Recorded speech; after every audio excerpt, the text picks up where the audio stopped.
자, 이번엔 제주도 체육회 산하에 있는 한 기관의 이야기입니다. 이 기관에서 여직원이 남자 상사로부터 성희롱을 당하는 일이 벌어졌습니다.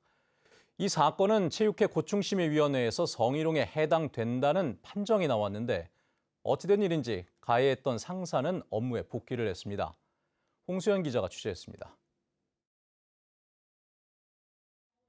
제주도 체육회 소속 한 기관에서 계약직으로 일하다 최근 그만둔 김모 씨는 불쾌한 기억에 아직도 잠을 이루지 못합니다. 상사가 개인 면담 등의 자리에서 신체를 만지는 일이 이어졌기 때문입니다. 입사 초기부터 시작된 접촉은 수개월 동안 계속됐고 김 씨는 업무 부담 등을 견디지 못해 병원 응급실에 실려가기도 했습니다.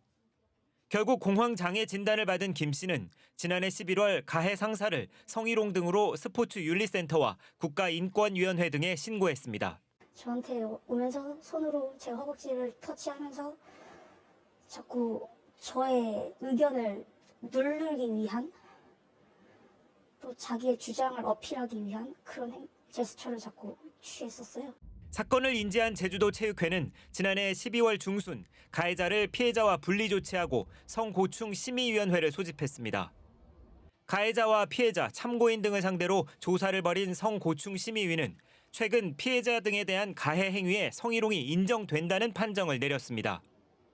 그런데 이 같은 판정에도 가해 상사는 지난 20일부터 업무에 복귀했습니다. 제주도 체육회가 조사가 진행되는 동안 피해자가 계약 만료로 퇴사했다며 가해자에 대한 분리 조치를 해제하고 업무에 복귀하도록 한 겁니다. 피해자들에 대한 보호 조치는 되어야 되는데 그건 전혀 없고 그냥 사무적인 일로만 행정 처리했다. 이렇게 행동을 하니까 그게 너무 어이가 없고 화가 나고.